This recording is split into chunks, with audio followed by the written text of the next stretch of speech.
So, everyone get ready because it is Geek Battle time. So, get ready to get freaky, get ready to get geeky as the music starts to fade out. And we welcome you to the show because we are live. Hello, hello. Everyone say a nice big hello. What's up, dogs? Hello. Hello. So it is Geek Battle time. This is the strange blend of improv show meets geek podcast meets geek game show where we will work out who is this week's Geek of the Week. Now, I am David Postansky, and as always, we're going to start off with our introduction rounds where the rest of our panelists will give a random geek trivia fact in the quest for a bonus point, subjectively given by me. Andy, say hello to the people. What's up, people? Speaking from New York City. Do you want me to give a geek battle, or a geek thing, or? Yeah. Okay, that's what So, I'm going to just pull out of left field that I did see the trailer, and it looks great in my eyes to Aquaman 2. It's, what's his name looks amazing, and again, hopefully they don't screw it up, but it looks amazing. So, I'm really looking forward to that Aquaman 2 later. Okay, that definitely isn't a geek trivia fact, so I'm not going to give a point there. But that is kind of come on to like anything we have seen that we want to talk about, and I may even tempt fate to play it on the stream because I have a new force field to make it so that I won't be able to play the music, but I'm going to keep like last week I got demonetized for showing the Godzilla trailer. So this. Can I ask one thing? Yeah. That's possible. Well, maybe this is a geek trivia. I actually looked up the toilet stuff we were talking about last week about in Japan with all the different buttons that you guys have and all that. I mean, not you, but Japan has, and how it does the different things that one heats the seat or cools the seat down. One heats hot water to cold water and all that stuff. Pretty amazing. New York City, we just flush and we're done. But, that's... Do you know, it's amazing how many times I've discussed this on shows. Now, I can't say if it's the case in New York, but in places in America, you go into a public restroom, and there is just, like, a gap that big at the side. And, like, literally, you could just, like, see if anyone's in there. It's like, that I'm not okay with. I think it was Florida. You go in, and, like, the water level on the toilets was, like, it was like a massive bowl of soup. Like, we just have, like, these low water levels. It was just like a swimming pool. Like, everywhere has funky toilets. Where was I? In Austria, their toilet was like a little shelf. And then it was the water. And it's like, why do you want a shelf in the toilet? Anyway, this is too much information. Right, Andy, I'm going to give you a point just because it feels like you earned it somewhere along the way there. Tim, say hello to the people and give us a random geek trivia fact. Hello, people from Providence, Rhode Island. I'm Tim, and the big geek fact that I have is the Star Wars franchise is leading into a super extra galactic big baddie. I'm curious to see what's going to happen and how it's going to develop over the next 5 to 10 years. But I think that it's probably a strong thing to do since they're trying to still recover from the other sequel movies that were just kind of okay. So is this something being established in Ashoka? Yes. If without giving away too much, there are several hints that occur through a variety of series where it's like they're alluding to some reason why the Empire needs to exist because you need a strong military buildup to prevent that super galactic baddie from taking over. Yeah. So there's it kind of goes along the lines of the expanded universe or Star Wars Legends, where the Yuuzhan Vong were the original extragalactic threat, but it was now treated. Part of it was treated almost as like they were the Grisk in the most recent written Thrawn books. But I think that if Dave Filoni's smart, he's going to try and throw out like another bad guy from a different galaxy or something, and I think it'd be interesting to see that how that plays out and established. Are they going to be Tyranids from Warhammer? Right? Or space mushrooms. I mean, orcs. What is this weird sound effect we've got going on? That is not me. Okay, right. Okay, no, I think that's a good idea, because obviously Star Wars had one of the all-time great villains in Darth Vader, and ever since then, like Sidious, don't forget Sidious. Well, yes, but everyone thinks of Darth Vader, and although Darth Sidious is definitely a thing, I think a lot of like more casual people in their heads, they'd just go, they might say, oh yeah, the Emperor, or they're going to say Darth Maul without quite knowing the words Darth Maul. And then the prequels never really, like, Kylo Ren, meh. Like, you know, they had the whole, well, he killed your favourite character, but we're going to try to redeem him. It's like, who's the villain here? You know? So it had its own problems. Anyway, so I think if they can establish a new big bad, I think that would be a great route for Star Wars. Cap, say hello to the people. What's up, dog? Sailing from the land of leopards, elephants, and crocodiles, and also weird Caliban lions, which are from Warhammer. My geek fact, because David rekindled my love for the Thundercats in the group chat, is that Thundercats actually have, like, Infinity Stones.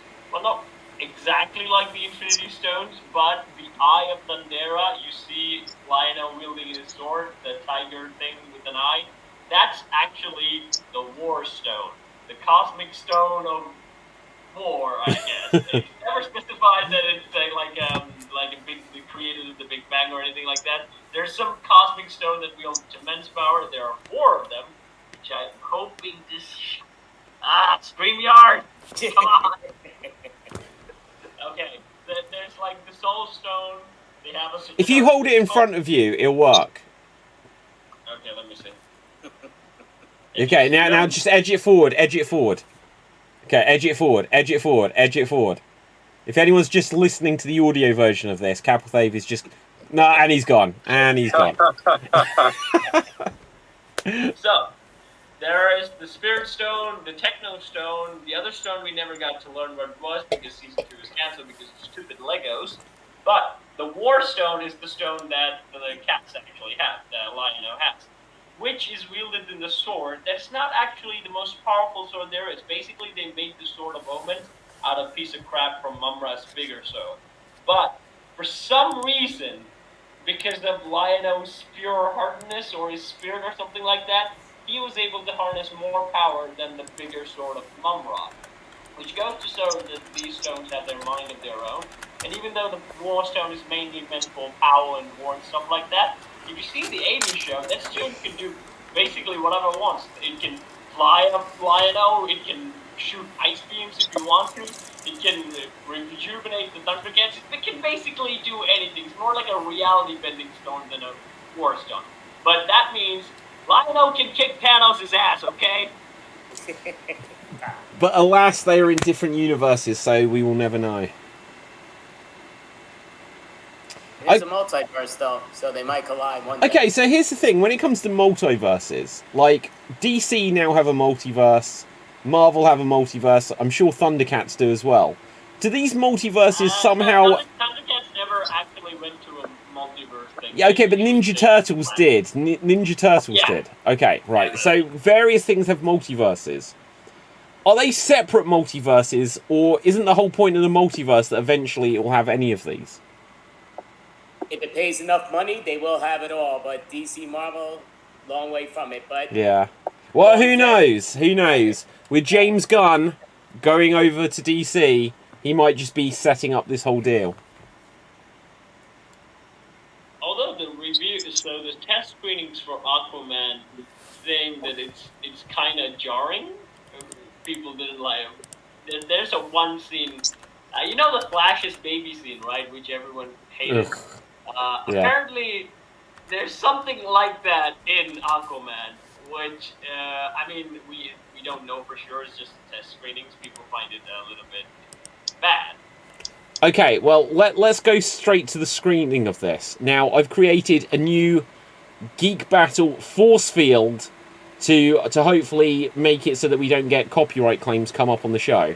So let's first of all, I'm going to bring on the force field, Jam, like this. Now, when we add this here, It's the Halo force field. now hang on, look. And look, you can even see up here it says Geek Battle force field. Hopefully when I play this, like, I don't know, how can they tell? How can they tell? So as long as there's no music, we should be able to see what's going on. So here we see Aquaman. Look, we're giving review, give commentary on this, guys. So we're seeing a house. It looks like a good house. Look at the lighthouse. Oh, he's got a baby. Yeah. Jason Momoa's got a baby. It's not a CGI baby. It's not a CGI baby. Yeah. Jason Momoa's talking to Dad. Yeah. They're drinking beers. Yeah, look, weirdly, the dad was in The Flash, wasn't he? It's like they just got like the lamest cameos. What? Yeah. They had him? Yeah. What did he do? Like next to nothing. He made a phone call. This is fascinating. There's like parts of like we're Okay. underwater, and then all of a sudden he's an above water dad. Like, look at me, I'm a king underwater, and then I'm staying home Okay, dad. so he wants to kill Aquaman. Yeah, there's a bad guy. Black Manta. Okay. That looks bad. Awesome. Oh, I beam lasers. Look, James Wan. What? Like he usually when he does stuff, it's quite good, isn't it? So Yeah. there's no reason to think this will be that bad. It's just because it's. He wrote this. He wrote this? He's directing. I don't know if he wrote it. Okay, I'm never quite sure. So who is this character? No, he's not directing it. It's the first guy. The guy who did the first film is the one who's doing the second one. Is that Chris Hemsworth? Chris Hemsworth. I'm just kidding. All right. Okay, so who is this guy that's just turned up? Because wasn't he in Watchmen? Isn't that the guy from Watchmen? He's in loads of stuff, isn't he? We see that there. Like, you won't be able to tell as well, and that's kind of my fault for the force field. But I'm not going to take the force field down, because if I do it for a second, they'll probably still strike me. And he says this is at Christmas. Chief. Like, does it feel wrong that Aquaman is coming out at Christmas? No. Think so? No. Wow. But it feels like, you know, it's swimming, that's something you do in the summer. It just doesn't feel like, you know, I want to be looking at tropical weather. Last year. Not in I mean, August, bro. He's in there all year long. Okay, Avatar okay. came out in the Christmas, right?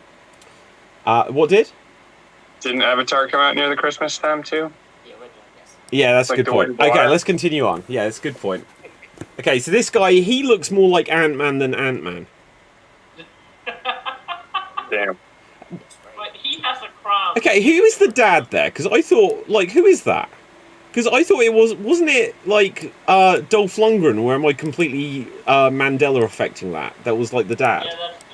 Yeah, that's the Mira's dad. Oh, is that Mira's dad?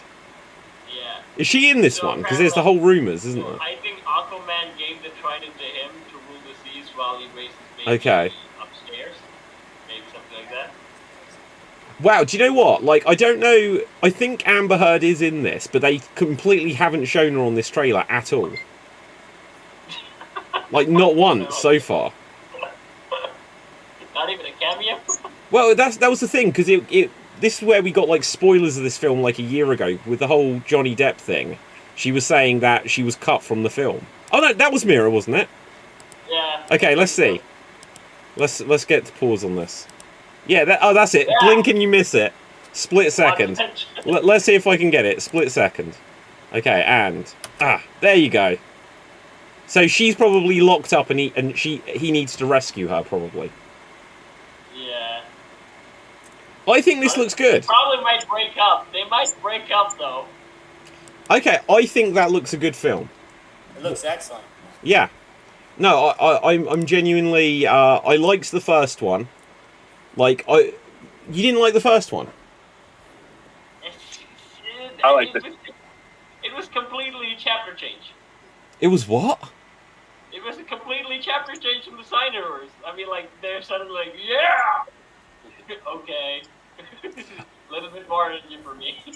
Do you know, I thought it was alright. It was. I've seen it twice.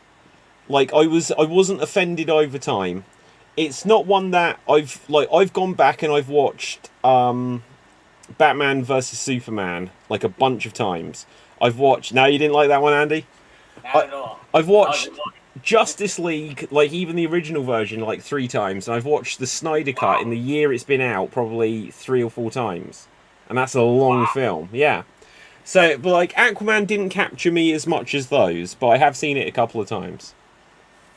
Now I do have one I question. like Jason Momoa, so because of that I might be, because he's a friend of Henry Cavill. He's the only guy who Oh, hang on, wait a minute. We've got it. It's happened, and ta-da!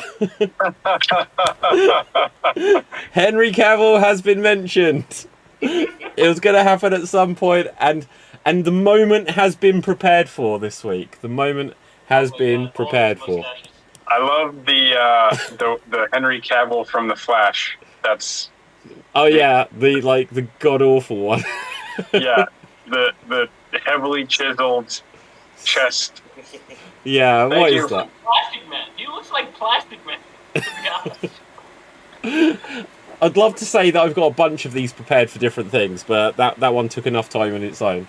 But So, David, I just want to go a little off the side just for one question about your Geek Battle force field. yeah, Why is it behind the fence? Why is there a fence behind it? Just that it's force field. They usually don't have fences. no, it like that is the force field, because it's just basically like I don't know how all of this works with like the copyright recognizing it. Because if I'm not playing the sound, what is it copyright claiming? It Godzilla last week. Yeah, it's like, so it must work like a thumbprint. So if I just have some stuff interrupting the thumbprint, I'm going to put on the force field again, and you tell me if you can tell what the force field actually is. Can you tell what the force field is? Because as you can see, it's different colours. Right now. Any ideas? So if you're just listening to the audio version, the force field has got different colours. Cap, can you tell? Red. No ideas? Okay. Red, blue. Okay, I'll give you the clue. Where I'm pointing right there is the biggest clue. What do we see? Red, blue. Olympics? It's the Olympics? Red, blue? No, come on. It's the Justice League. It is literally a photo of the Justice League in the background. Like, it's really cool. I'll have to, like, screen cap it and show you guys later. But where I've got, like, the little thumbnail of the overlay, you can clearly see it's the Justice League. But when it's on top of, like, when it's made big, you can't barely tell what it is. But So, curiosity, I'm going to ask this nerdy question now. For copyrights, like when I do the thing, because we've been muted in the past, the shows that we do monthly. Yeah. And it's sometimes of, music or what's what. If I put on a site and I lip sync it, would I get copyrighted? yeah, probably. Yeah. So, but like, if you hear audio that you don't, if you play audio that you don't own, that you risk getting a copyright claim. Sometimes it doesn't come up straight away, and sometimes I get a copyright claim 3 months later. And This is 3 years ago that I got. there you go. Yeah. So, like, famously, I had footage from a film, and we lip synced to it, and the film was out of copyright. And then it turned out that the soundtrack was claimed that it was still in copyright, and I got a copyright claim even though I didn't actually use the sound. So you have to be super careful. Hopefully I won't get a copyright strike. At some point I'll learn. But I might have to appeal one of these things just to say, well, we're doing it for review. We're reacting to stuff and so on and so forth. Because loads of channels do it, but I'm still learning. Yeah, actually, I've heard like most channels, they would appeal it, and then after a week or later, the appeal would work, and they would just post the video again. But here, sometimes what happens is that after it got appealed, they would copyright strike it again. Yeah. So you have to appeal for it again. When I got the strike for the film that we lip synced to, I appealed it, I said, here are some articles from Wikipedia, from the BBC, from this and that, all which says how this has fallen into the public domain, but it was like no appeal. I couldn't write anything more, and that was just that. And I've got a strike on the channel. So That was Facebook. no, that was YouTube, but Facebook I got demonetized on. And it took me 6 months to work out why, and it was that same video, so I just deleted it off of there, and it solved things. I know Facebook a lot of times they mute stuff from different parts of what's what, and they say different videos because of these Sony craps and all that stuff. Yeah. For copyrights. But like I checked the whole video and there's nothing with it. So, and they all come from years back, and you can't challenge it. It's like you can't. YouTube, you can. They deleted one thing which Facebook didn't touch. Give it another year and a half, they'll come back and mess with it. But it's just mind-boggling where You can negotiate with Zuckerberg. who am I talking to? It seems like I'm talking to myself. Nobody to respond to. That's fascinating because, like, I've been, I follow a couple of YouTube, like, fan and theory accounts, and there is a system where a third-party subcontractor can take money via the strike system or, like, the demonetization system from these, like, mid-tier creators who are turning this into their full-time job. Yeah. And all of a sudden they're losing like a significant portion of their income, Yeah. their revenue. And the thing is that it doesn't even have to be a person who's employed, like making money off or something. They can just be like, you know what, you copyrighted this. I think you copyrighted this, and then I don't make a penny, right? Like, Yeah. it's a really weird thing. So, like, say I've got this whole show, and at the beginning I played music. I have paid a license fee for that music in perpetuity, so I can use that forever. Yet all the time I get claims on it, and it'll come up, and like Facebook, it might say like 30 seconds are muted, but because of those 30 seconds, the whole video is demonetized. You know, and there's such barriers to get things monetized in the first place, so that it hasn't massively affected me. Especially like the Geek Battle channel is new, the Slam Jam channel is new. There's spin-offs from the Xstreamed one, but it's like there's all of these hurdles that you have to be so careful, and the rules and like the terms of service change all of the time, so you just have to be super careful. Anyway, Do they let you know? sorry, what was that, Tim? Do they let you know when they're changing the terms of service, or does it occur? Do you know? randomly? Like, I'll be honest. They send you an email. Yeah, They send you an email. Well, when they do it already, though, it's not like they say, "Oh yeah, we're going to challenge this." Can you say no? They just delete. They just like send you- I they know send you a some email. I know some creators who have had problems where some rules have changed and it's affected things that weren't against the rules in the past. So it's a little bit of a minefield. So, but that's one of the reasons why I am using StreamYard, so that this show is on Extreme Improv and it's on Geek Battle at the same time, and so like just to build everything up, because if you put all of your eggs in one basket, then you risk losing them all at the same time. And you know what's funny? I don't want to continue with this if you guys don't want to, but I'm just curious. Yeah, go for it. Because I got deleted with Facebook by liking people's like I put the love Geek Battle league. Then all of a sudden you're banned for 7 hours. I'm like, what the heck? Yeah. And I like the video, you're banned for 24 hours. And it's like, what the hell? I didn't even post anything. It's like, what the hell? A bunch of stuff is going to be like that. Things happen automatically. I had a live show a few months ago, like 3 months ago, and I paid a lot of money for like advertising, and then the next day I was told I was banned for a week. And I was like, you can't ban me for like sharing about my show. I've just paid you like a fortune to promote this, and then when I choose to share it, we decided still to ban you anyways. Yeah. Talk about yeah. So, but I appealed it, and then I was just banned for 1 hour, and it's like, why 1 hour? There was no rhyme or reason to any of it. Like, it's something that I find super fascinating, and to be honest, this is probably the geekiest of geek stuff that we could discuss, getting into the behind the scenes of how being a content creator works, and I find it super fascinating. I'm cool to continue talking about it, but I will ask you, is there anything else you guys have seen that you want to react to? Yeah, Tim. I finally watched Guardians of the Galaxy 3. I don't know if I talked about that. No, I don't think so. I saw episode 6 of Ahsoka, and they're both really, really decent. What was funny about Guardians of the Galaxy 3 was how many biblical references were in it. And I wonder how much that plays into marketing to conservative markets in the United States that are, the more religious communities, and also how connected with Chris Pratt it is too, because he's been perceived in the United States as having a very high, being more conservative and anti-woke is what they call it in recent years. That surely there's a bit of a contradiction though in the idea that they're making it a religious film when it's about blue space aliens and trees. And importantly, they actually, religious person, if you actually work into the philosophy of the films, they would not like it. I mean, basically, but instantly I know what Tim means, because there's the whole thing with Adam Warlock going like that. It's that famous Sistine Chapel painting and stuff like that. Yeah. The Noah's Ark. Absolutely too. Yeah. The Noah's Ark part. Even though 15 minutes later you see the Guardians of the Galaxy just ready to murder a whole, flock of hungry, angry dog alien things. Wait a minute.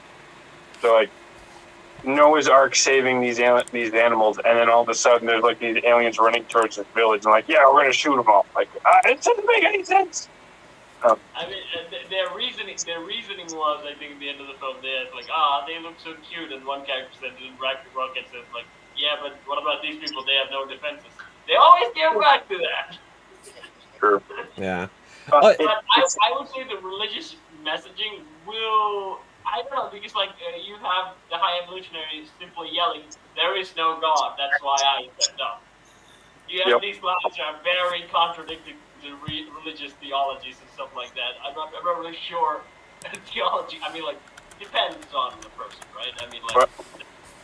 But they automatically assumed that the researcher who is fighting that, who is disagreeing with the high evolutionary, is but oh my God, what would they make some comment about God, and then the high evolutionary is there is no God, I am the creator. And then that's why I stepped up. Yeah.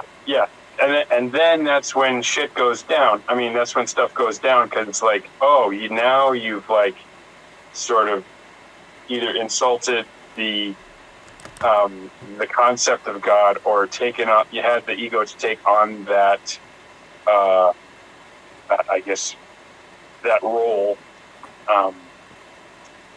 So it was a little bit interesting to just see how there's little bits like that, and does that actually fit into how you sell a movie to a populace,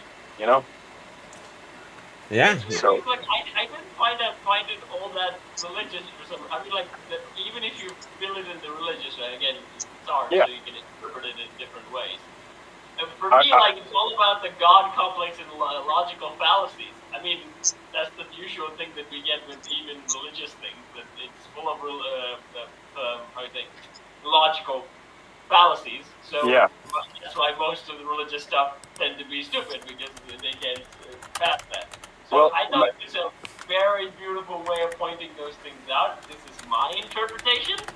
So, but again, different people can have. And you're hitting it upon the right thing. It's your interpretation.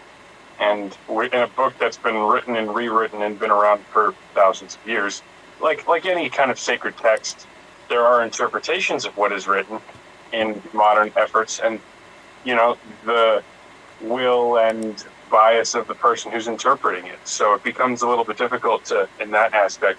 I will say, when I'm talking to people who are kind of on the other end of the political spectrum, they tend to be asking about aliens more so than I've heard my end. So it's there is messaging in Fox News and stuff like that, and even the government's coming out with slight messaging about that, from what I understand. So it's possible that all the businesses are angry. Okay, so I've just gone on to Reddit, and I've searched. Well, I've ended up on Reddit. I searched religious imagery in Guardians of the Galaxy 3, and I have found this interesting thread about it. I've also worked out how to zoom on the web pages, which is good. But here we can see the specific thing where Adam Warlock goes in. But they're saying that there is a precedent for it in the comic where it will usually be stuff where Adam Warlock is learning how to be a good person and blah blah blah, and some sort of like go on. It's kind of like the Amazo android from Justice League, isn't he, Tim? Like the Adam Warlock. I mean, that's not completely, but kind of like the android of Amazo. Where it's like he has like a lot of powers and he's trying to learn the ethics and stuff like that. But I don't think they fully fleshed that out. I think that I didn't like Adam Warlock in this film. Yeah, like, I don't know who the actor is. I know that he's in a bunch of stuff. I don't think I like him. Certainly not based on this. He was in Narnia. He was in We're the Millers, which I actually liked. Okay. He was in We're the Millers. That was He funny. was in Shameless for a while, I think. Yeah. No, I didn't particularly like the character, and then when it just at the end, where he's like, oh, now he's one of the new Guardians with Rocket or whatever, I was like, I don't dig this new team of Guardians here. It's like whoever they'd got. It's like there was so much about that ending. Like I thought it was one of the better MCU films in a while, but there was something about the ending where it's like Gamora was just off with Sylvester Stallone in space. Peter was just like on Earth with his granddad or whatever. Although the Gamora change there was not actually James Gunn's fault. In that one, he actually wanted to, make them as complete their character's journey. He didn't want planning on doing a revamp of them. But then Endgame happened, and then they told yeah, you're gonna have to make Gamora like in Endgame because you can't change her in the movie. Because we probably have a series planned for a single series with Ravagers and stuff like that. So you're just gonna have have her a little bit of character development and then just pull it all back in the end and then make her her own thing so you don't mess our whole plan up. Which I didn't really like as well because Gamora was always the warmth of the team, which I really like in the first one, the second one. She's like the only moral person in that actual group in a sense. And I did find it hard because she's now completely unlikable, and they tend to do that more nowadays, which I don't like. They make characters mean for mean's sake. Yeah. Okay. Anything else on that? There's one of the interesting things that we've spoken about recently is the fact that everything's kind of on pause because of the writers' strike, but apparently it might be ending either today or tomorrow. But that's if they come to a deal, which is up in the air, but this is the closest we've heard about the writer's strike coming to a deal. I'll see if I can find any of how they're resolving it. But the actors are still on strike, so it doesn't really change things there. But apparently the writer's strike might come to an end. So yes, it says here, 16 hours ago, near agreement. So I'll see if I can find some of the details. But what's your reaction to if this ends? But then, of course, the actors' strike hasn't ended yet. Did they get their deal right? I'll see if I can find the... It says the two sides met and hoped to finalise a deal on Thursday, sources said. This is on cnbc.com. Let's see what else we got. After a face-to-face meeting today, writers and producers near agreement, so they haven't said any of the details. I don't think any of the details are out there yet. I guess they're trying to get that done first before they deal with the actors, get them done with, because if you have actors but no scripts, you're kind of screwed. It's going to be all improv, and that's not going to exist in the world. But I think the writers are going to get a bad deal. You think they're going to get a what deal? I think they're going to get a bad deal. Really? They're going to get, yeah. Because, again, studios are more powerful than what they used to be.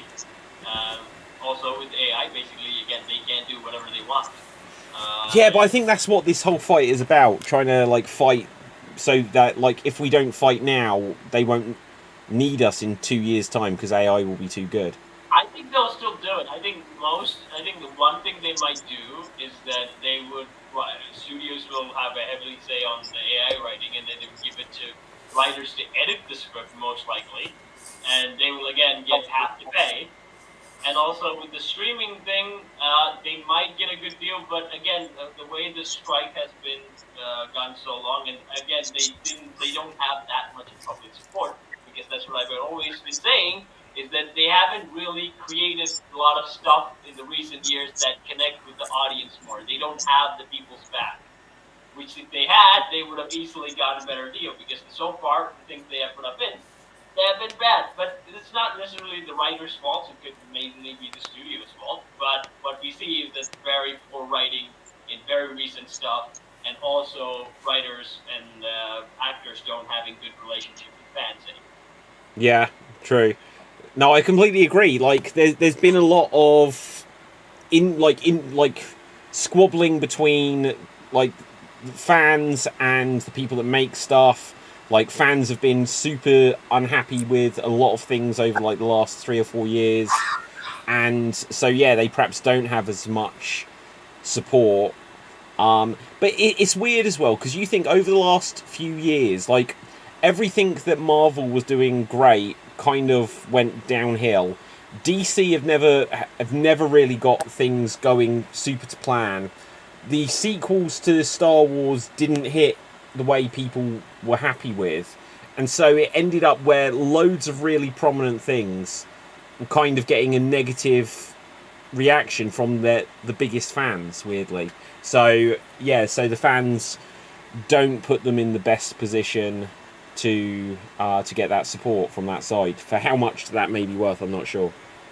See, what I don't get, sort of like with the scripting and all, I know like with the SAG Awards and, like the SAG people are separate from the non-union, but Murders in a Building, very famous, very great show, but it's on its 3rd season, but you have Steve Martin, Martin Short, and Selena Gomez, yet they did the 3rd season. Why is that if this the actors didn't get its signature done yet? You know what I mean? Because they'll be SAG people, so why are they... When did they film that?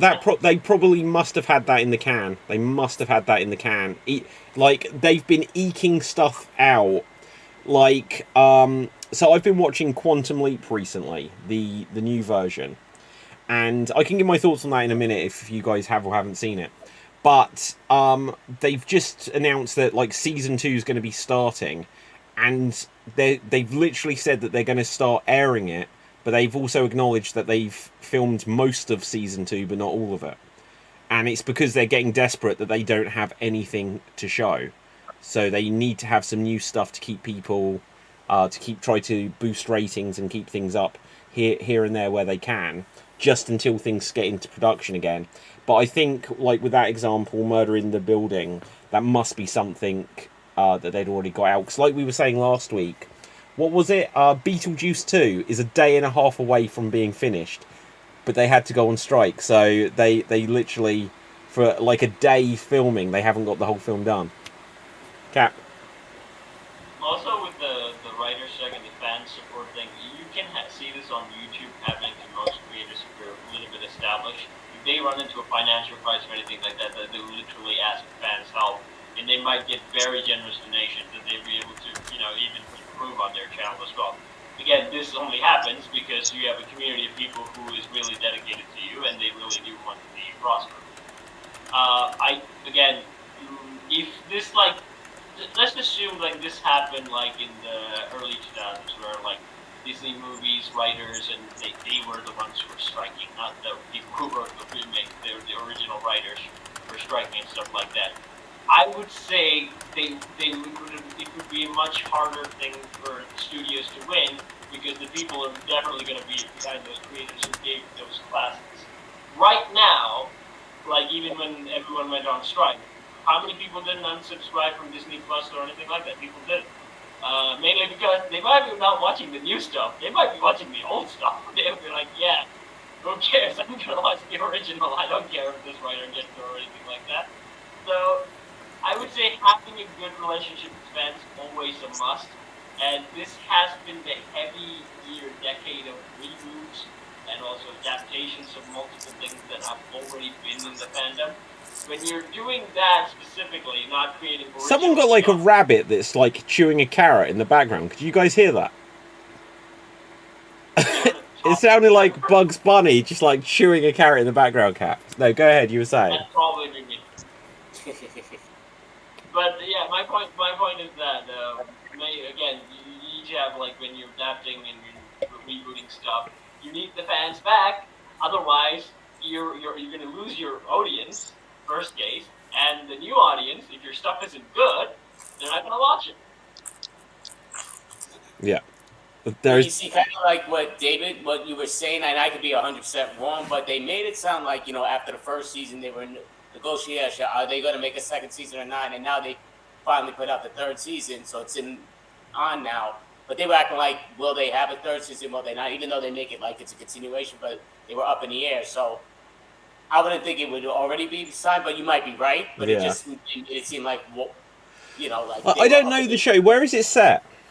It's actually based on New York City. It's based on 6th Street, and it's actually, they've been filming 10 blocks away where I live at the main studio, which they do stuff. I don't know if the actors actually go there and they take strips, but they're doing a big thing this weekend, which I wanted to see, but it's free.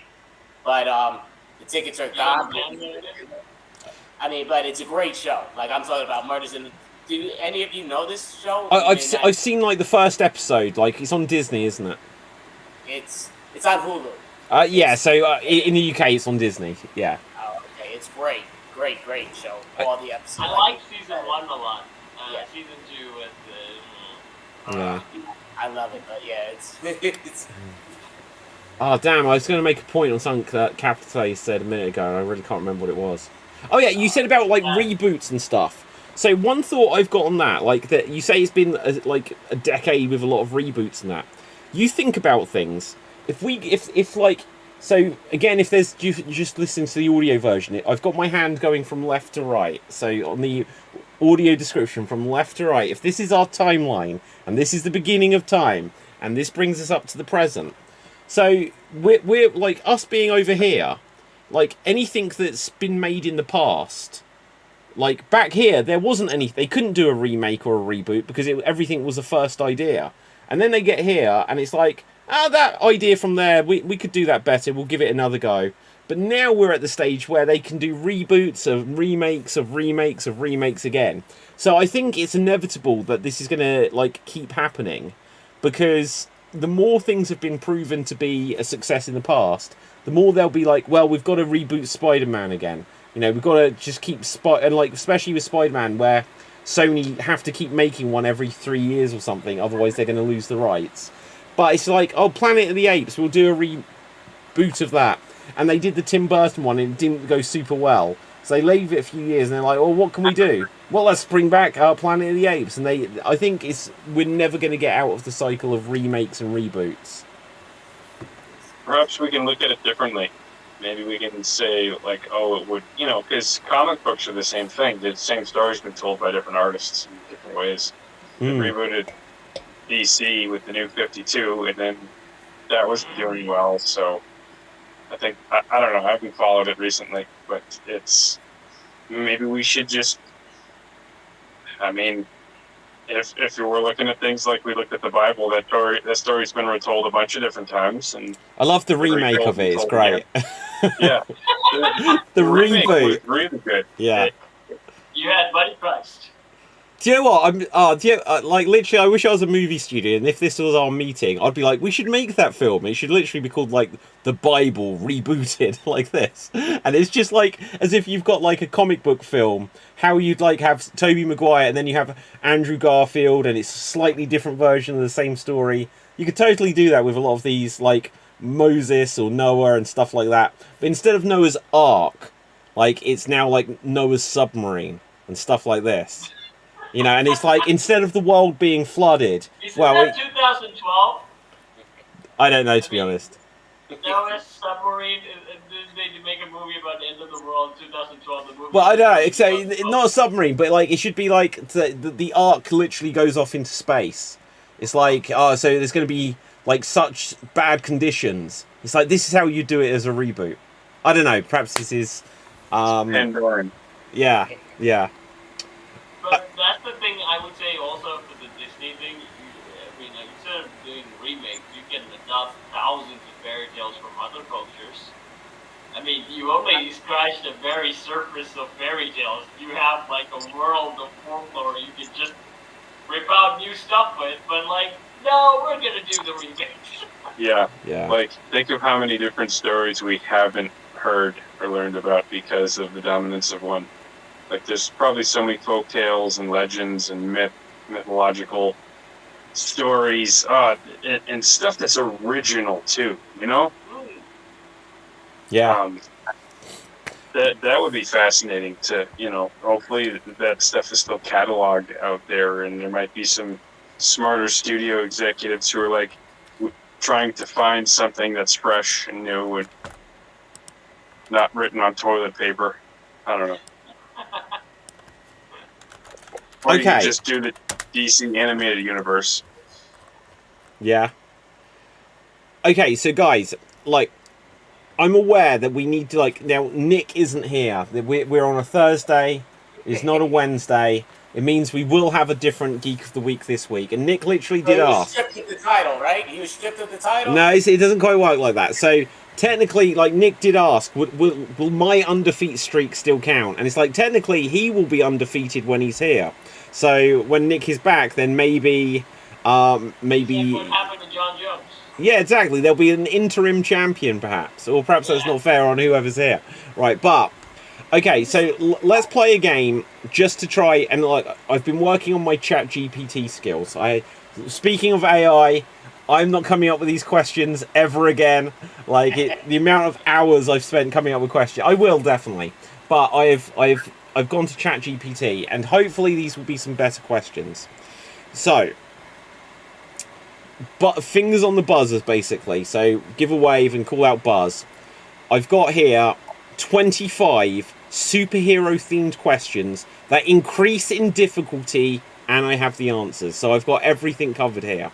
So we're going to start with the easy ones. So get ready to buzz in, because these are going to go fast.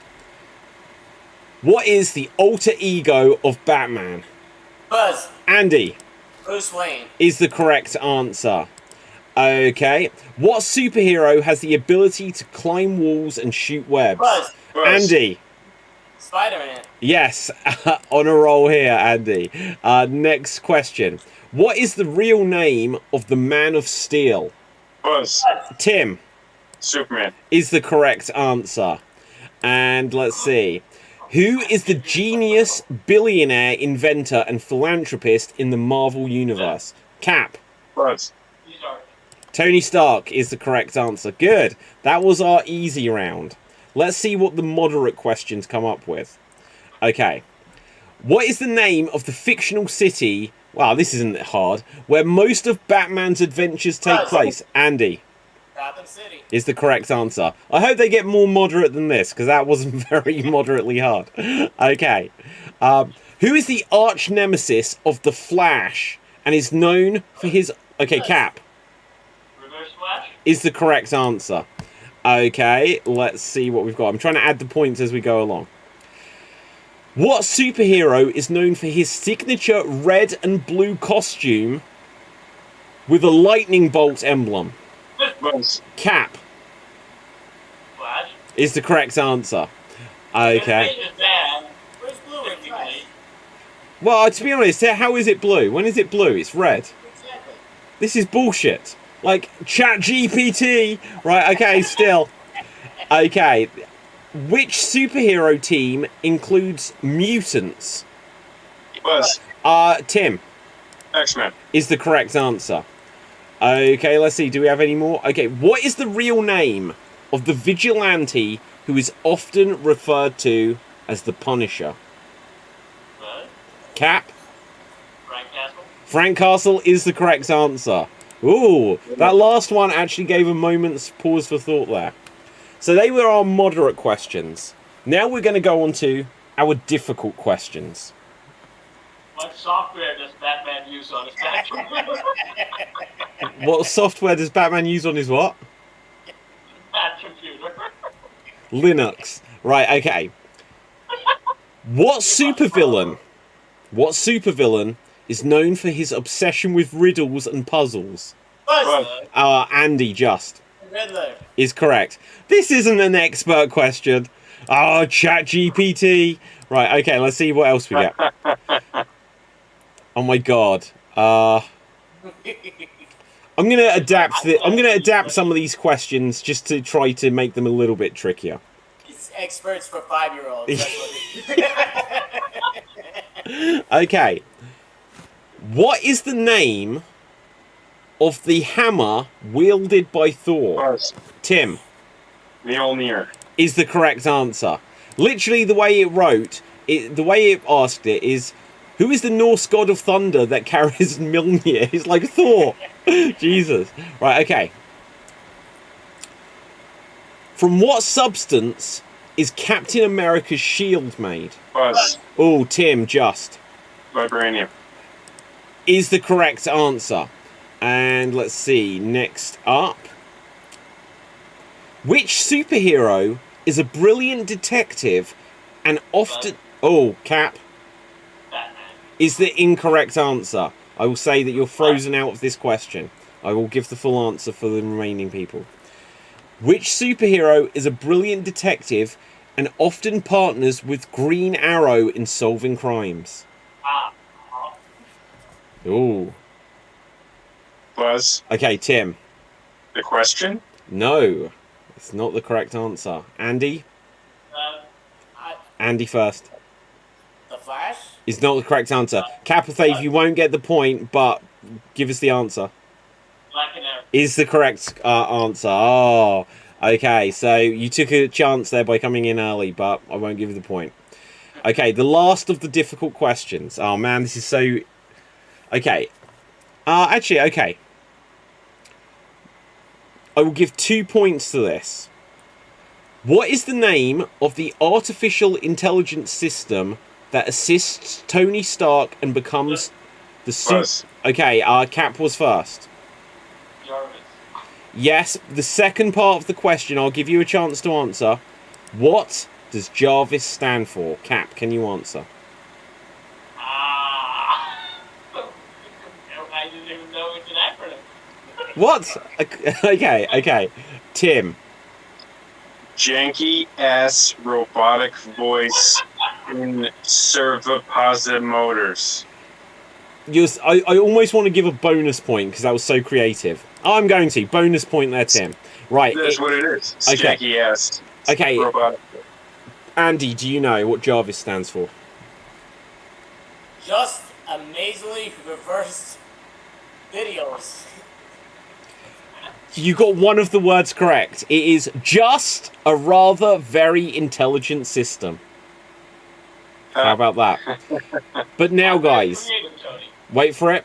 We've done the difficult questions. Now we are on to the expert questions. What superhero is known as the... Oh my god, this is so easy. As the Sorcerer Supreme? Cap. Yeah, these are bullshit questions. Right, next up. Let me just read it a second.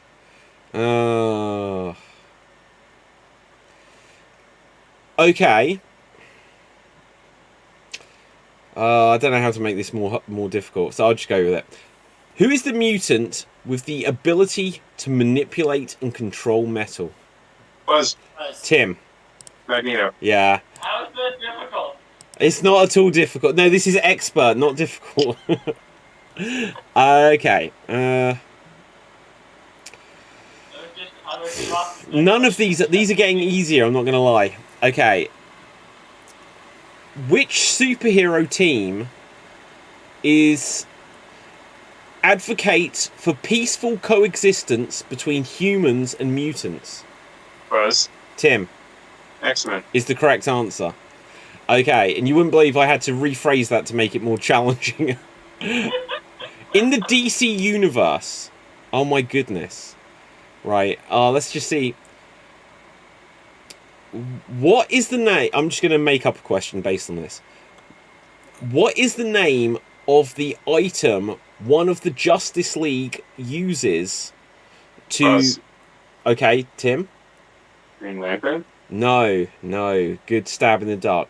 What is the name of the item one of the Justice League uses to get the correct answers from people? I don't know how else to phrase it. Okay, well, you've already answered, Tim.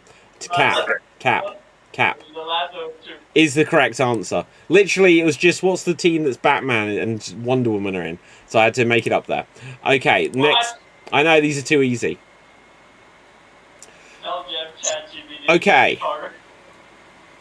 Which superhero was trained by the League of Assassins? Buzz. Capithave is the correct answer. Now, they were the expert questions. This is the final round. These are the master level questions. What is the name of the sentient cosmic entity in the Marvel universe that represents the embodiment of death? Ooh! Buzz. I wouldn't have known this. Okay, Tim. Death. It's not the answer. Can you elaborate on that? It's not quite what... I think that Thanos one time fell in love with death, and I want... Okay, hang on. I'll see what else we get, and I might give you a point. Cap. Okay. Lady Death or Helen? You're closer again. It's still not the answer on the card. Andy. Multi-sexual person. No, okay. I feel inclined to... The answer I've been given here, and you might be able to fill me in a bit more because I wouldn't have known this, is Mistress Death. So Death is correct. Lady Death is somewhat correct, but I don't know. What? Be honest. Do you deserve the points, guys? I mean, give it to Tim. Okay. Fair play. Death was there, but Mistress Death is what we're looking for. I don't know. I think they're about to get easier again. Marvel. Okay. Geez, it gets easier again. What is the substance that coats the skeleton of Wolverine? Cap? Cap? Yep. Okay. I'm going to have to get these questions prepared in advance next time. Which superhero possesses the power cosmic and serves as a cosmic protector in the Marvel universe? The power cosmic. Andy. Buzz. Doctor Strange. Is not the answer. Tim. I'd say Adam Warlock. It's not the answer. Capithave, down to you. Is it Captain Marvel? I hated it. Ooh, is not the answer. Finally, they've come up with a master question. Silver Surfer. Silver Surfer is the answer we were looking for. But yeah, he has not appeared in the cinematic universe, right? He only appeared in the Fantastic. I didn't say... No, I just said the Marvel universe. It's the power cosmic, but he gets it from the purple head guy. Yeah, Galactus. Okay. Let's see. 2 more questions. In fact, let's check what the points are doing. Okay, it's still all to play for. Which supervillain is considered the arch enemy of the Fantastic Four? Buzz. Andy. Holy crap, Doctor Doom. Is the correct answer. Okay. In the DC Comics storyline, The Killing Joke, what is the real name of the character who becomes the Joker? The comedian, what's his name? Buzz. Yeah, Tim. Charles Xavier. Is not the answer. Alright. I know he's a stand-up comic, that's all I know. Andy? It's going to be the wrong answer, but I'm going to say Heath Ledger, baby. No, it's not the correct answer. Capithave. Arthur something.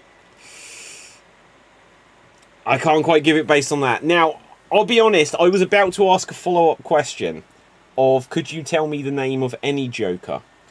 But the answer ChatGPT gives me is the Joker's real name is never definitively revealed, adding to the enigmatic nature, to his enigmatic nature. Now, I know the answer of 2 Jokers off the top of my head. The one that you were going for, Arthur, And that is the Joker as played by whom? Jack Nicholson? No, Joaquin Oh, Phoenix. wait. Joaquin Oh. Phoenix played a Joker whose name was Arthur. If any of you can give me the full name, then I'll give you a point. 5, 4. Arthur Fleck? Arthur Fleck is the correct answer. Arthur Fleck is Really? the correct Good answer. job, Jack. Yeah. Okay. For a bonus point, can anyone tell me the name of the Joker as played by Jack Nicholson?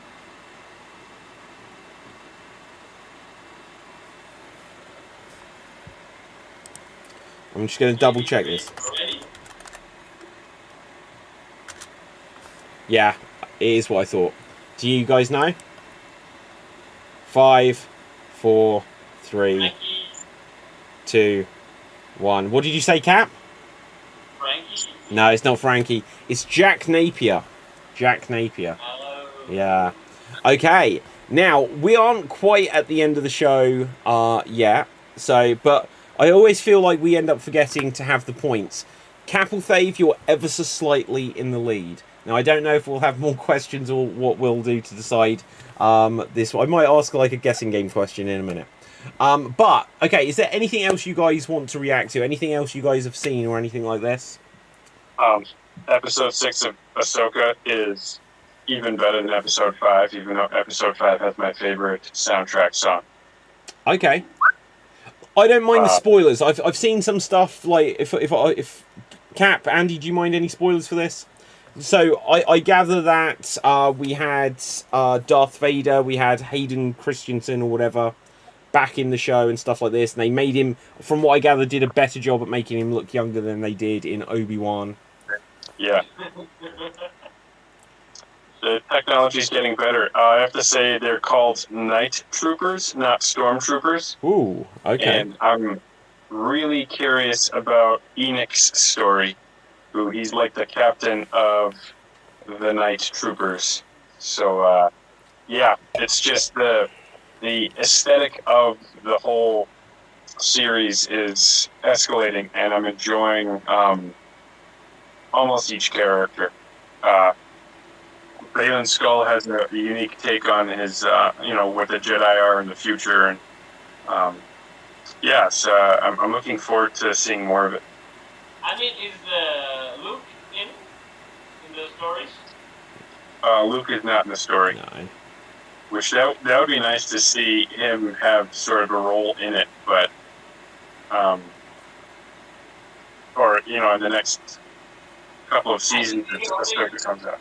I think they can only do that if they retcon the sequels. Otherwise, we all know what he does in the sequel. So the only way they can do it is to retcon it and to say that no, that didn't happen. He joined up with Ahsoka and did another thing than the other thing they did in the movie. Yeah. Okay, guys, let me just ask you on this. What would you guys think of like the persistent rumor that Sebastian Stan, who was Bucky, would take over playing the role of Luke Skywalker? I think it'd be fine. I think, like, I'm going to bring up, because I can now bring up the images, like, full screen and stuff. I'm going to show you guys this, just because it's insane how much he looks like him. So they've basically just photoshopped Luke Skywalker's hair onto Bucky's face, and it's insane how much they're pretty much the same person. That's wow. Yeah, like, if they're going to recast an actor, that is the absolute way to do that. That would look great. I think if they do that, they would retcon the sequels, which I'm all for. But aren't they making a new film about Rey? Yeah. I mean, I don't know what Disney's gonna do. I'm not really even sure what Disney's state's going to be. They mostly think about selling off most stuff, so. Is that happening? We spoke about that rumor before about that they might have to sell off stuff. I think Disney can recover. I think if they had to sell off Star Wars back to George Lucas, I don't think they would sell it back to him. that was the rumor a few weeks ago. Either Apple would absorb some of their stuff. Tech companies would maybe scud out some of their stuff. But I don't think any studio's gonna buy Disney. out. I mean, like, the only studio that has the amount of money to buy Disney out is Disney. If they're sponging for money, it has to be a tech company. Yeah. Okay. Yeah, go ahead. But again, I'd be happy if Disney sells off other stuff, like Marvel or Star Wars and all that baggage, and just does Disney animated movies again. They were so good at it that I would be happy if that happened. They focused on cartoon shows, they focused on cartoons like Mickey and the whole gang, making princess movies, even delving like fantasy stuff, like in the old days, they like Black Cauldron, new kind of adventure fantasy stuff they were investing into, which was pretty dark. Even when you look at Fantasia, they had like Disney's lore is so deep enough to go more fantasy and stuff like that. And I think they would have a little bit of leeway they can focus on if they don't have that much superheroes and Star Wars that year. Yeah. It would be fun. I mean, like, even the film, the Pixar film that did bad in theaters, actually it was a success. I read somewhere about, like, what's the film's name? Or the Pixar film, Elemental. Yeah, that one turned out to be a secret success. Mainly the streaming was good, and also probably the DVD sales, I think. They were pretty good for that film, so I'm guessing animated stuff still works. Yeah, could be. Okay, guys, very quickly, something I've seen this week, and I put it in the title of the show, and I haven't mentioned it. I always do this. I put things in the title of the show because I want people to look these things up and talk about it. So, literally going on to streaming today was the most recent Evil Dead film, Evil Dead Rise. Have any of you seen it? Guys, I'll tell you, I don't know if you like that kind of film, don't bother. It was terrible. Yeah, I looked up, and the reviews of it were, like, really good. And it was like, wow, this was originally going to be straight to streaming, but because the audience reception to it was good, they put it out at the cinema. I watched it, and there's almost no plot whatsoever. If you've seen the previous Evil Dead film that came out about 2010, 2013 or something, it is the exact same thing, but just devoid of the plot. They find the Book of the Dead, it turns someone evil, the other characters spend the rest of the time trying to survive. That's the entire plot. And there are so many janky moments, and the special effects don't even look that good. I'm sure I'll read somewhere that they did a lot of practical stuff, but like the editing to me was terrible. I'll give you this tiny spoiler because it sums up how bad everything was. A character gets stabbed in the hand, and then the bad character starts attacking another character, and instead of going over and helping the character who's about to be attacked, you see the character taping up their hand, like with gaffer tape or something.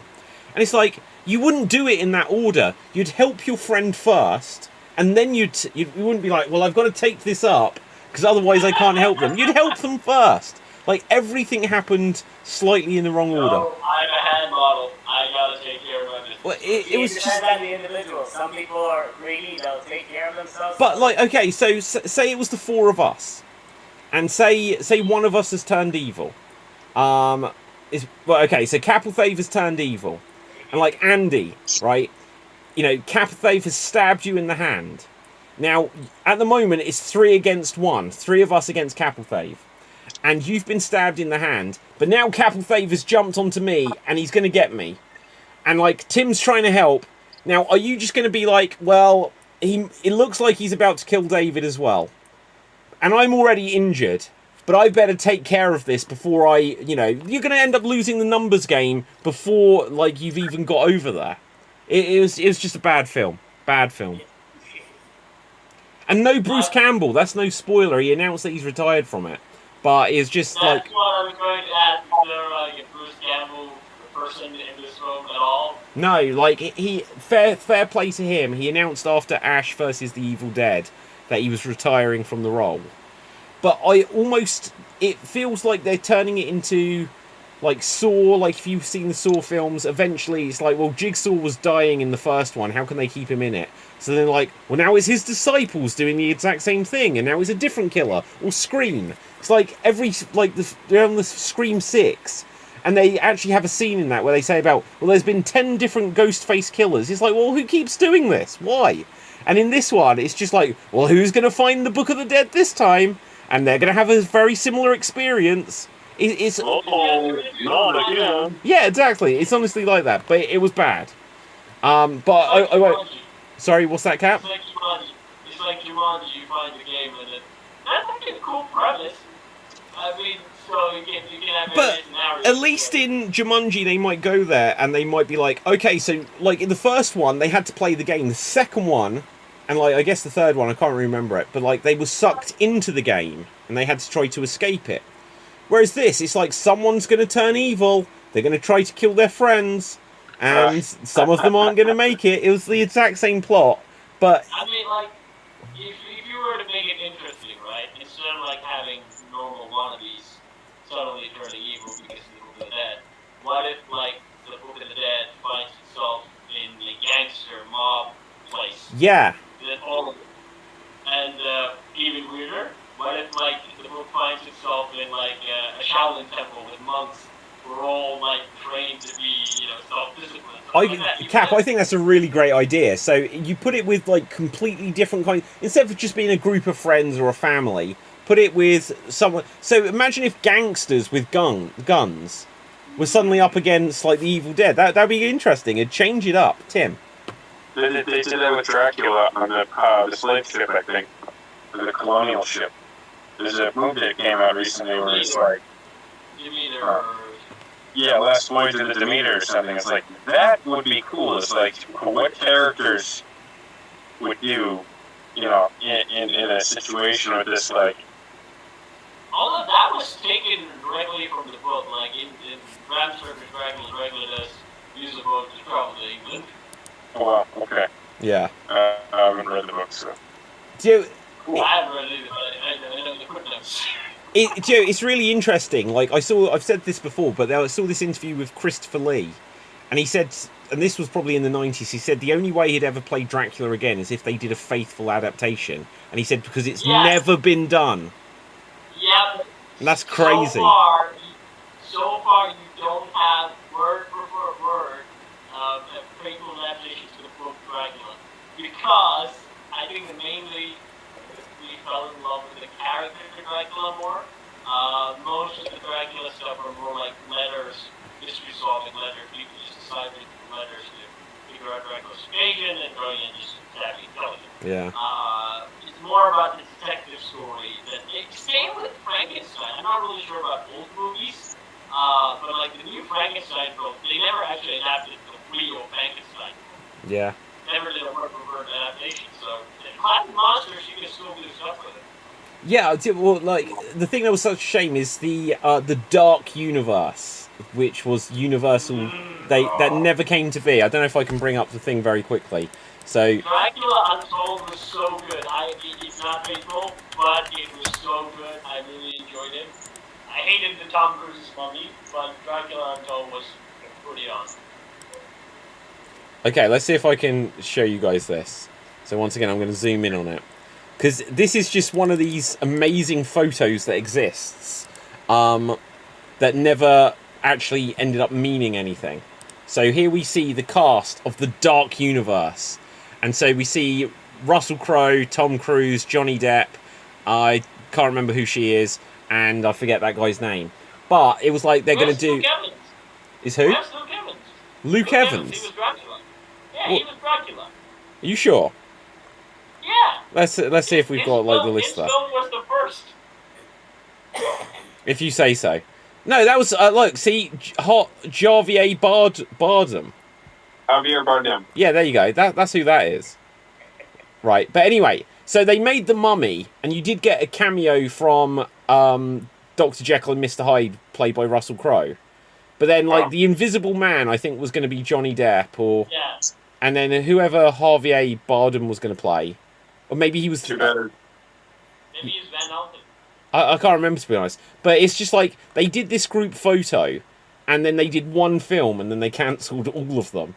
They did two films. They did Dracula Untold. That was oh, okay, I'll take your word. I'll take your word. I've never seen that one. Yeah. Yeah, they did that.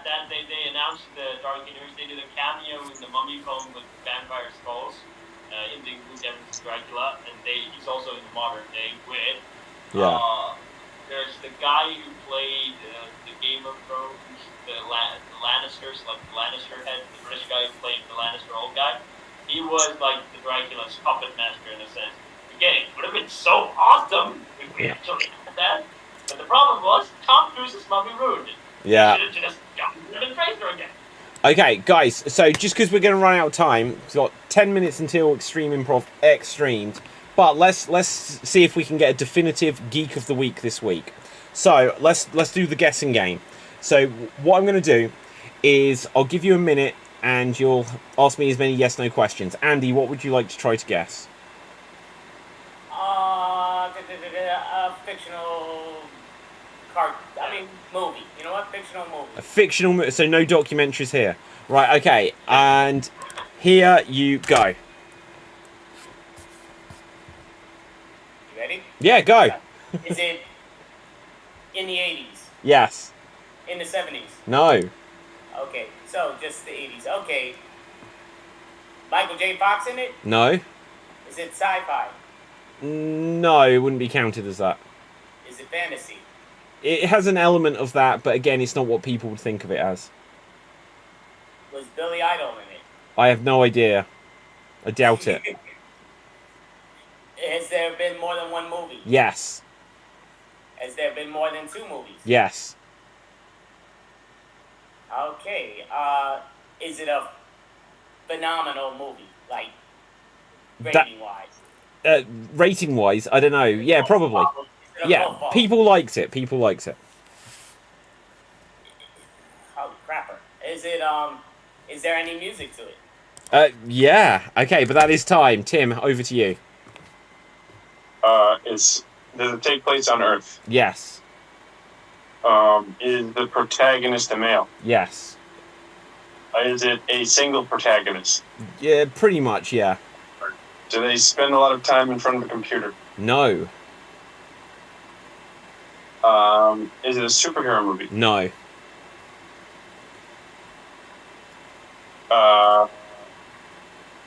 Does it involve someone's day off? I don't think so. It's Okay. not Ferris Bueller, if that's what you mean. It's just the title, mostly. Ferris Bueller's Day Off. Does it... does it have a single bad guy in it? I don't really remember it well enough. It might have. It's probably got a bad guy somewhere. It's not super. It's not really about the bad guy. Okay. Is it more of like a coming-of-age movie? No, I don't think so. Oh, that is time. Cap, over to you. Is this the last action hero? No. Is it a John Hughes film? No. Who? Like the guy who did Ferris Bueller, Breakfast Club, No. Home Alone? No. Is it a kids movie? Not really. It's not a kids movie, but it's not a kids movie. Is it a teen movie? No, again, it's kind of for everyone. Okay, it's a family film. Is it animated? No. Ah, shit. Does it have, like, well-known stars from the 80s? Yes. Does it have the action stars of the 80s? Yeah. Does it have Sylvester Stallone? No. Does it have Jackie Chan? No. Rob Van Damme? No. Rob Van Damme? No, Rob Van Damme. No. Yeah. John-Claude Van Damme. No. Arnold? No. Oh, that is time. I'll tell you. It was Indiana Jones, Raiders of the Lost Ark. So, yeah. Okay, Tim, what would you like to try and guess? Movie, please. Okay, go. Is it 90s? No. Is it 2000s? No. Is it 2010s? No. Is it 2020s? No. Is it 70s? No. Is it 80s? Yes. Is it sci-fi? No. Is it fantasy? Someone might be able to say it is in certain ways, but that's not what it would be counted as. Is the protagonist male? Yes. Are there bad guys in the movie? Yes. Was it a coming-of-age film? No. Was it about someone's day off? No. Okay.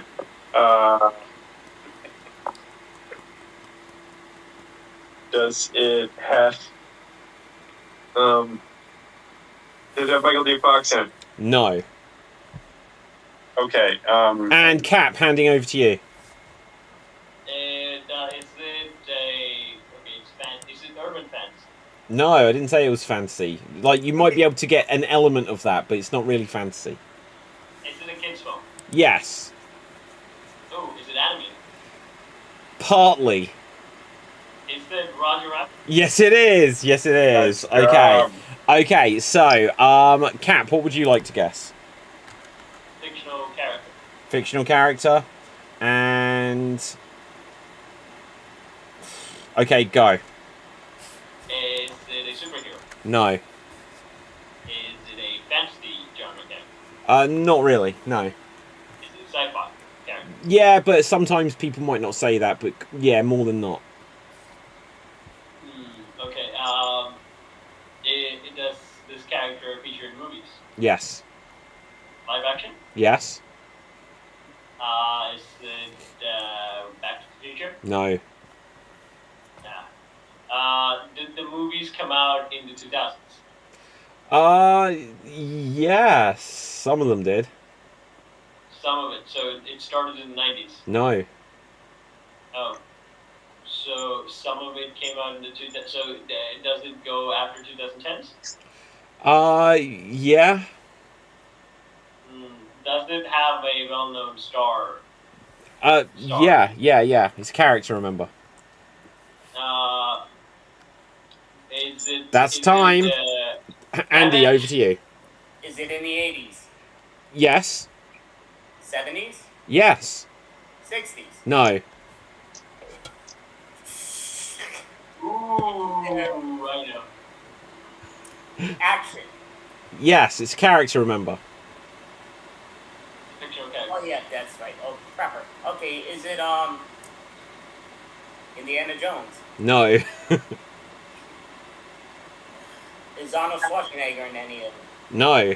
It's a character, remember. Character. Okay. Is it a female character? No. Is it an old male character? Yes. Bruce Willis. No. Okay. Yes, he is a character. Morgan. Okay. Well, yeah, it's fictional. Holy mackerel. Is it a funny character? That is time. Tim, over to you. Does this character ever take a day off? No. Okay. Are they good? Yes. They're a good character. Okay. Have they always been old in their No, iterations? not always old. Okay. So, and they span from the 70s to the 2020s. Just about, yeah. Are they in a comic book? No, probably, but not. That's not where they started. They're not well known in a comic book. Did they start in TV? No. Did they start on paper? A script. They start on a script. Did they start on the big screen? Yes. Is it Doctor Who? No. Is it Captain Kirk? No. Is it Scott Bakula in No, Quantum Leap? afraid not. That is time. I'll tell you, it was Obi-Wan Kenobi, guys. Obi-Wan. Oh, damn. Right, so, okay, let's find out where we can find everyone on social media very quickly, because I need to skip over to the other stream. Andy, where can the people find you? Shortcut, you can always go to Facebook, Improv, and its best improv shows, classes around the world, and I'm on different things, but you can follow me on there. I'm the one that runs that. Fab. Tim. I'm on Instagram, potato-based economy, and also right here. Awesome stuff. Cap.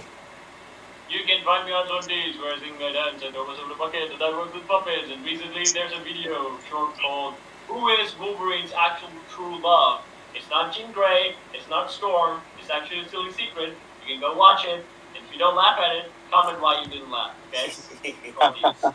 Okay, my name is David Pisansky. You can find me on everything at Extreme Improv, Geek Battle, and David Pisansky. So, until next time, stay safe, always stay extreme, live long and prosper, and ciao for now. Boom.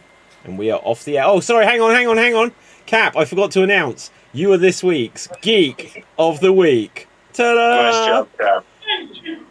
Right. Thank you. Oh, that's pretty cool. It is quite cool, but I've made it too big and it covers Cap up. Right, so Wait, there we... why am I Well, going? breakfast. Yeah, exactly. But anyway, I'm working on stuff. Right, bye everyone.